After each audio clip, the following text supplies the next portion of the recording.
À 6h15, Europe 1 vous répond, Thomas Soto. À partir du 12 juin, c'est donc un ballon qui deviendra pour un mois le centre du monde. En attendant, c'est pas la fête au Brésil et il paraîtrait même que pour beaucoup, la désillusion aurait pris le pas sur l'enthousiasme. Bonjour Stéphane Moncler. Bonjour. Vous êtes politologue spécialiste du Brésil. Ce qui est curieux, c'est qu'en 2007, quand le Brésil a gagné le droit d'organiser cette Coupe du Monde, ça a été une euphorie incroyable. Et là, maintenant qu'on y est, on a le sentiment que les Brésiliens sont de mauvaise humeur. Oui, parce que dans ce pays où le football est une passion, le coût des stades a surpris beaucoup la population.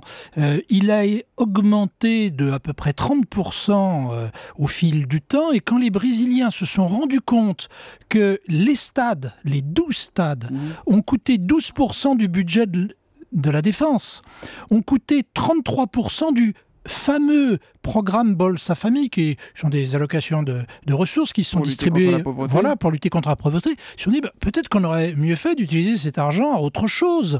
Et les stades, bon, ils sont beaux, mais ils sont, on veut dire, disproportionnés par rapport aux besoins du pays. Et il y a certains choix qui sont plus que critiques et qui répondent en fait à des pratiques de clientèle. Mais est-ce qu'on avait vraiment besoin de les construire, ces 12 stades, ou de les rénover? Ils vont avoir une vie après la Coupe du Monde ou... Alors, oui et non. 12 stades, d'abord, ce n'était pas une obligation de la FIFA. La FIFA en exige à peine 8. Donc le Brésil a en choisi de faire 12, c'est une république fédérative, donc pour le pouvoir fédéral, il est important d'avoir l'appui de plein d'élus locaux, et le stade devient... C'est des considérations de politique intérieure en quelque sorte. Tout à fait. Le stade devient une monnaie politique. Donc je te donne un stade et tu me soutiens politiquement. Ça a bien marché de ce point de vue-là. Par contre, du point de vue de la viabilité de ces stades, on a des doutes. Songeons par exemple au stade de Manaus, dans le nord du pays, sur le fleuve Amazon. Ce stade est neuf, ou plus exactement, on a rasé l'ancien, on en a construit un autre, très beau, on a supprimé le projet de toit rétractile, mais il coûte quand même 500 millions de reais, ce qui nous fait, vous divisez par 3 pour avoir en euros, et à Manaus, il n'y a aucune équipe qui joue en première division. Ça. Donc là, ce sera une coquille vide, celui-là. Donc il n'y aura personne. Le coût d'entretien du stade et de ses annexes mensuelles est évalué à peu près à 190 000 euros par mois. Par mois pour un stade où il n'y aura pas de match de foot après la Coupe du Monde. Pratiquement rien. Donc qui va payer ça? Le contribuable de la ville. Alors on comprend évidemment qu'ils sont un peu de mauvaise humeur, mais est-ce qu'on assiste selon vous, Stéphane Moncler, à un mouvement de grogne de fond massif, ou est-ce que ce sont en ce moment des minorités, peut-être des partis politiques, vous parliez de politique intérieure, qui profitent de l'exposition pour se faire entendre? Comment vous l'analysez, ce mouvement de grogne sociale au Brésil? Alors, il y a des minorités agissantes, si je puis dire. Il y a des collectifs militants très mobilisés qui ont promis de manifester aux abords du stade. Ils auront quand même un peu de mal vu le nombre de policiers qu'il y aura à ces jours-là.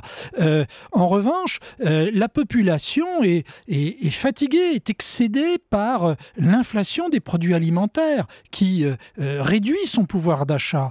Les salaires ont beaucoup augmenté ces dernières années, notamment après tous les développements faits durant les années Lula. Maintenant, les couches moyennes sont endettées et aimerait bien que la croissance intérieure soit plus forte. Donc il y a un mécontentement, on va dire, général sur l'ensemble de dossiers, et notamment sur le dossier de la sécurité.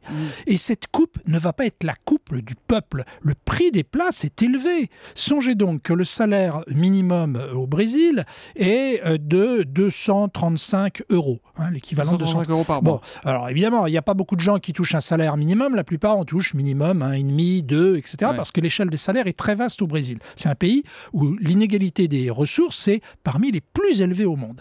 Eh bien, le prix des places pour les matchs de poule, ça va être entre 18 € et 100 €. Et puis pour la finale, c'est entre 100 € et 600 €. D'accord. Donc, rapporté au salaire minimum, ça va en gros, c'est interdit à une partie des Brésiliens, quoi. À beaucoup de Brésiliens. Donc, ils regarderont ça à la télé.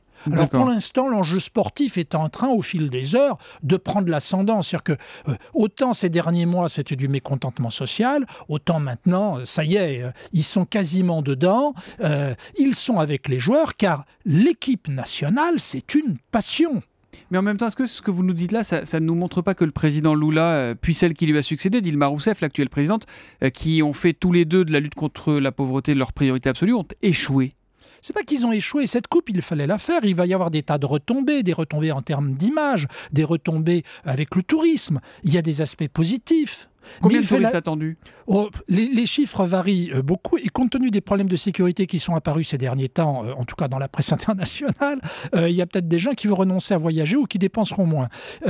En revanche, ce qui est certain que si le Brésil a eu raison d'être candidat, il fallait qu'il organise cette coupe différemment. Moins de stades, des stades moins luxueux. Et attention, il y a le coût des stades et le coût des infrastructures.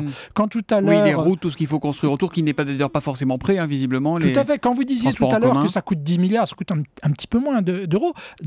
À l'intérieur de ces 10 milliards, il n'y a pas que les stades. Il y a toutes les investitures d'accompagnement. Et elles aussi, leur coût, pour elles aussi, le coût s'est envolé. Alors certes, la Coupe du Monde a un coût, on est en train d'en parler, mais elle rapporte aussi. Ça va faire vivre l'économie, ça, non ? Oui, alors on estime à 1,8 point de croissance du produit intérieur brut pour les villes hôtes de la Coupe du Monde, le fait d'avoir un stade. Bon, mais les dépenses sont très importantes, c'est ça qu'il faut comprendre. C'est-à-dire que comme il y a eu un surcoût, qui paye la différence ? Les villes organisatrices et puis l'État fédéral. Comment financer tout ça ? On ne peut pas tout financer sur les recettes fiscales. Donc, il faut emprunter. Et quand on emprunte, ça coûte cher. Évidemment. Le pays s'endette. Il faut payer les intérêts de tout ça. Donc ça, c'est des dépenses à long terme qui n'ont pas été prévues, qui n'ont pas été budgétisées au départ. En même temps, il y a quand même de l'investissement. Vous parlez des infrastructures. Est-ce que, voilà, il y a le Mondial en 2014. Dans 2 ans, il y aura les Jeux Olympiques à Rio en 2016. Est-ce que tout ça, ça fait pas rentrer le Brésil dans la catégorie supérieure ? Ça devient un très grand pays maintenant. Oui. Ils vont bénéficier de tout ça. Bien sûr, mais est-ce que le Brésil avait besoin également de ça pour persuader le monde, persuader les élites économiques mondiales que le Brésil était déjà un géant ? Le Brésil, c'est la 6e économie du monde. Le produit intérieur brut du Brésil, c'est égal au produit intérieur brut de la France.